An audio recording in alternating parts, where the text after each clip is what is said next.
Hello everyone, and welcome to this new MOOC dedicated to catalytic cracking process, or more commonly known as FCC. This MOOC will consist of two series of several videos. The first series of videos is dedicated to the reaction section of the catalytic cracking process. This first series will be divided into three parts. After an introduction, we will talk about the feed quality related to the catalytic cracking unit. Then we will talk about the process itself, and we will finish with the operating variables before concluding. Are you ready? So, let's go! In the MOOC dedicated to atmospheric distillation, we recalled the general refining scheme. We took the opportunity to recall that the atmospheric distillation process only allows to vaporize molecules whose boiling point is up to 350 to 380 degrees C. In fact, the atmospheric distillation bottoms product, known as atmospheric residue, concentrates the molecules whose boiling point starts at 350 to 380 degrees C. Most of the time, in refineries, this atmospheric residue will be routed to a vacuum distillation unit. The role of this vacuum distillation unit is to allow the fractionation of this atmospheric residue into two new cuts. The first cut will be a very good candidate for catalytic cracking process and will be called VGO for vacuum gas oil. The other one will be the vacuum distillation bottoms product and will be called vacuum residue. But, to be more exhaustive, vacuum distillation process produces at the top of the column a light vacuum gas oil which is typically cut at 375 degrees C. This cut is commonly used to produce domestic fuel. Then, in the middle of the column, we draw the famous VGO cut. The VGO vacuum residue cut point generally varies between 540 and 580 degrees C, depending on the severity of the vacuum distillation unit and the target quality of the vacuum residue. In these videos, I propose you to focus on a VGO cut whose distillation range will be from 375 degrees C to 550 degrees C.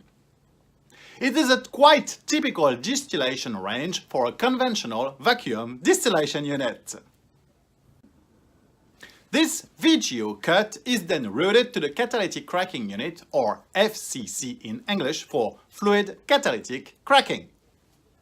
The catalytic cracking process presents several sections.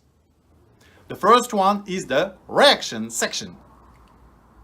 In this section, the liquid VGO produced in vacuum distillation will be vaporized and put in contact with the catalyst at a temperature of about 530 degrees C for a time of about 1 to 3 seconds.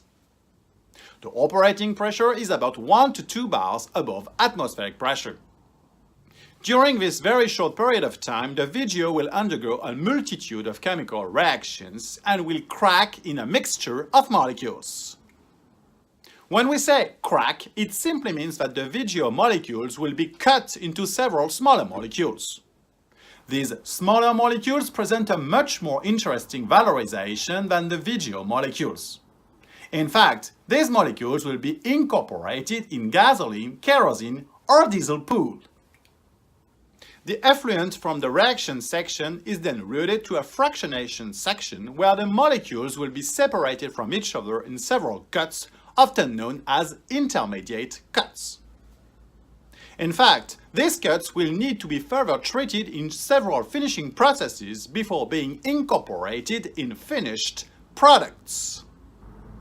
We will see that during the short period of time when the VGO and the catalyst have been in contact, a chemical reaction leading to the formation of coke has also occurred.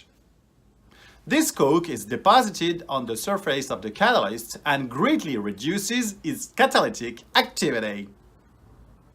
The third section of the FCC consists in burning this coke in order to restore the catalyst activity. The catalyst will then be able to be recycled back to the reaction section. This section is called the Regenerator. Finally, we will see that we need air to burn this coke.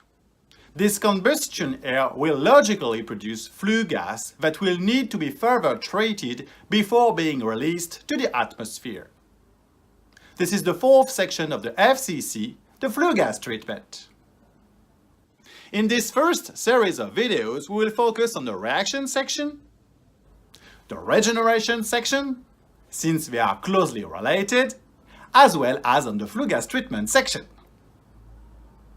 But before going into the details of these sections, we must focus on the characteristics of the FCC feed. Well, that's it for the first video. I invite you to go and see the next video to have more details about the feed.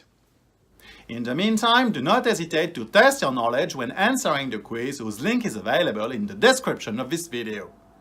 Do not also hesitate to subscribe to my YouTube channel. Refining is exciting.